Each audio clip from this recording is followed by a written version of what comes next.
G20 celebrate glorious capitalist revolutionary victory and wanker production, tractor production figures, Greek referendum democracy horror, people to decide something for themselves. In the UK, police at St Paul's Cathedral ask, how would Jesus kick the fuck out of these hippies?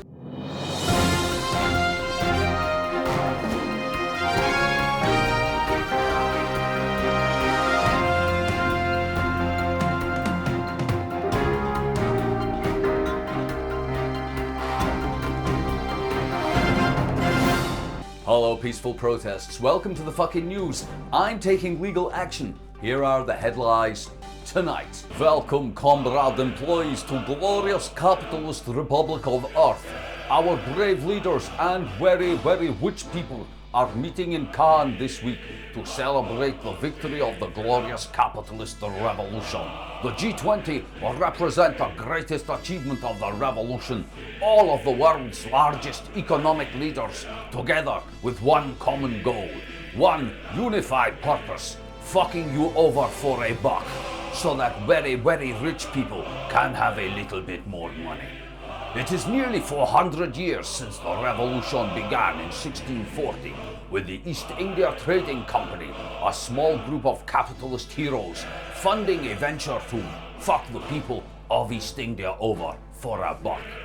This heroic struggle succeeded in robbing from, killing and enslaving millions of people. It remains the model of our glorious business practice.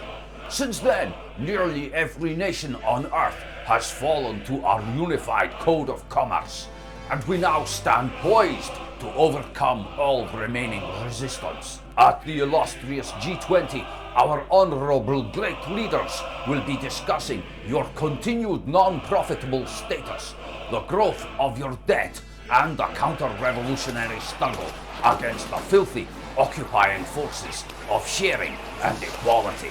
President Sarkozy has stated that debt is the only way to get out of debt, and any other solutions are counter-revolutionary. And the venerable President Obama has said, if you can't print your own debt, I mean money, America will help print it for you. And now, comrade employees, let us look at our glorious capitalist production figures. The reward of our heroic efforts. Work production is at an all-time high. Our enemies lie rotting in the fields of brown people's countries.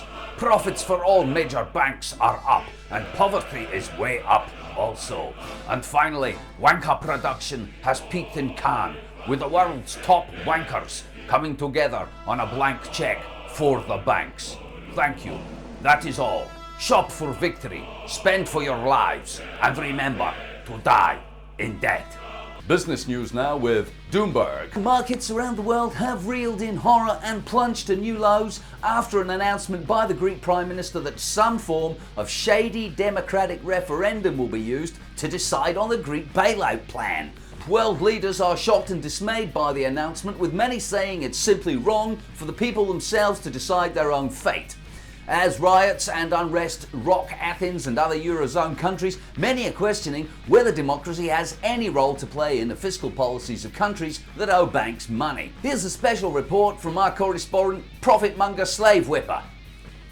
Ahead of the G20 meeting this weekend, many world leaders were looking forward to an easy weekend of rubber-stamping economic slavery and debt forever.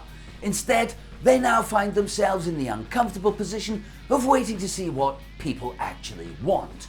Usually, of course, the deal done in secret backrooms last week would simply be foisted on the people of Greece, but it appears the Greek Prime Minister let slip his chains and did something completely unexpected. He did his job. He deferred to the will of the people, he failed to carry out the settled will of our shadowy puppet masters, and he offered the people of Greece real choice.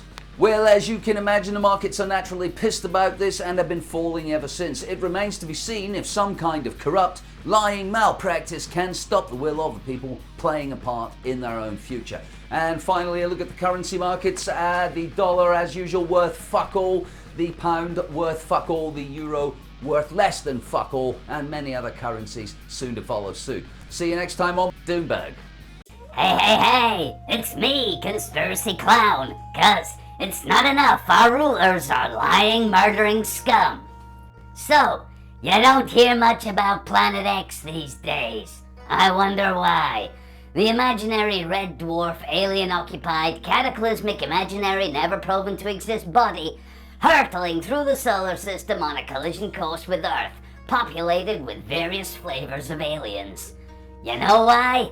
'Cause it's not there. Hey. If it were there, it would now be a giant body in the sky, easily visible to the naked eye. Or it would have to be so far away that to arrive on time it would be traveling faster than the speed of light. For years now, we've had to suffer the ravings of countless morons bleating on about Planet X. But if you ever ask these delusional fucks where the Planet X is, they would talk gibberish about it hiding behind the sun. Hey. Hiding behind the sun? So preposterous is this statement, you have to wonder what drugs these people are on. Man, I'll have some of that hiding behind the sun shit. It must be really good. Another thing Planet Xers claim is that NASA are covering up Planet X with sticky plasters on all of the world's large telescopes, and a magical spell that prevents anyone from buying a telescope and looking through it. Wow, NASA must be like totally awesome, dude. Planet X, they say, is gonna destroy Earth, or our alien ancestors are on board ready to kickstart our evolution, feed us to their pets / harvest our brains / fill in your own fantasy. Now, with a year to go and still no sign of Planet X, hey. Not a glimmer, not a fucking twinkle in the night sky. I'm gonna go out on a limb and say, there is no Planet X.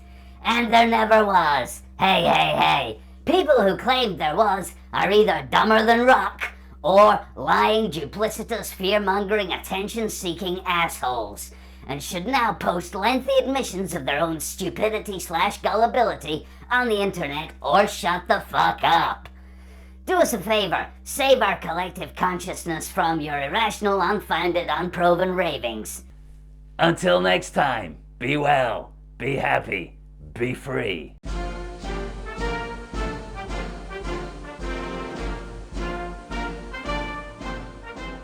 People of America, I promised you change and you got change. Your houses are worthless, your money is worthless, your job is less secure, your public services slashed and cut. I said I would make America great again and I have. America is now a greater threat to world peace, a greater military power with more overseas ambitions of conquest and oppression. I admit I have made mistakes. I really should have killed that bitch Hillary Clinton instead of making her Secretary of State. My God, she is so fucking up herself. At the election next year I'll be asking you to vote for me again. This time I am not promising change. This time I am promising things will be the same. Some people say we can't keep things the same, we can't have the same few wealthy people running our country, the same rubbish education system, the same expensive healthcare. They say we can't have the same liars and murderers in charge while you go poor and hungry. They say we can't have the same lobbyists from Israel running our foreign policy. But you know what I say to them? I say yes we can. Ha. So long suckers and God bless the boot in your face. In sport news, the world of international cricket has been rocked by the conviction of several Pakistan players and their agent for attempting to make cricket more interesting. The judge in the case called their actions despicable and an insult to all the fans who've endured this tedious, boring sport for many years. The scandal came to light when the newspaper secretly filmed a meeting with an agent for Pakistani players. He told the journalists, "Honestly, I can make the game really interesting. Well, at least for me and you. But seriously though, you give me $100,000, I can give you less boring cricket. Maybe even interesting, up to a point. But if you want it to be exciting, it will cost much more than that." The governing body of cricket released a statement after the convictions that read, This is a good day for cricket. We have rooted out a cancer at the heart of our dull and uninteresting game. We will maintain cricket's preeminent position as the most boring game in the world. The actions of these criminals in trying to liven it up a bit shall be properly punished. Yes, it's widely expected the defendants will be sentenced to a lengthy series of test matches and reruns of England's Ashes victories. That's all the spurt for now. Back to legal action. In the UK, protesters occupying St Paul's in London are waiting the outcome of paused legal proceedings in the wake of 3 resignations by clergy at St Paul's. It seems there is a moral and theological debate going on within the church as to what Jesus would do. Jesus, as many of you know, was a commie pinko fag who would have given all the money in the world to the poor people. With this in mind, perhaps the church is suffering a change of heart. The police and the City of London Corporation, however, are not, though they themselves are asking similar questions. Chief Inspector Nick 'em Lock 'em Up Forever didn't say, We've heard how Jesus kicked the money changers out of the temple, and as a good Christian ourselves, we would like to know how he did that. Did he taser them? Was there a mounted police horse charge? Did he drag them away, kicking and screaming, throw them in a van and charge them with public order offences? Or did he just beat them round the head a little bit before pepper spraying their faces and burning their tents? We'd just like to know. Meanwhile, the Corporation of the City of London is continuing its legal action, hoping to reverse 2,000 years of ignominy by being the money changers who throw the Christians out of the temple. You've got to laugh. Dearly beloved, we are gathered here this evening in the sight of all of this fashionable clothing, cheap alcohol and technology, to join together the human mind and imagination in one unifying concept of creative visualization.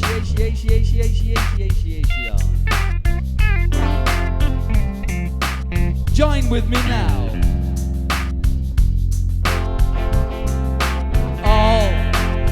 All religion is evil. Yes, it is. I know it. You know it too. You know it. All religion is evil, and it's my right to say that shit to you. Yes, it is. That's my one and all God-given right to say that shit to you. I said, all religion is evil, even the ones from the very far east. I know it. You know it too. Let me hear you say, all religion is evil, even the ones practiced by Hollywood superstars. Yes, it is. You know it too. Yes, you do. Deep down in your heart, you know it's true.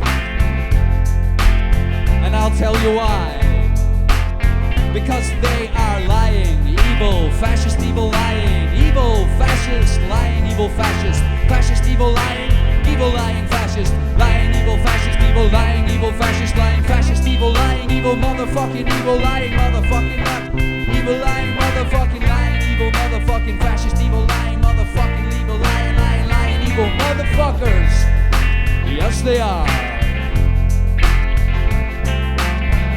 I have a dream that one day the whole of humanity will wake up and share with me this simple thought, that there is no higher being or purpose to life than to practice being human until we get it right, and there is no one to blame for our awful behavior except ourselves. Amen, brothers and sisters. Join with me now and sing. All religion is evil. In Libya, NATO has called off its bombing campaign. Ceased protection of civilians as the NTC Council elects a Prime Minister to be its first American. Elects an American to be its first Prime Minister. Abdurrahim Khalid Abdul Hafiz Al-Kib Minki Patang Mohammed Pinocchio Cheesegrater was named Libya's interim Prime Minister by the country's National Transitional Council. He did not say, It is an honour to be a puppet for oil company investments in the area of the planet designated as Libya by internationally agreed treaties. Now that Gaddafi is gone, we can give the people irrelevant elections while my employers rob them of their wealth. I say to others fighting against oppressive rule in Syria and Iran, but not Saudi and Bahrain or Qatar or anywhere like that.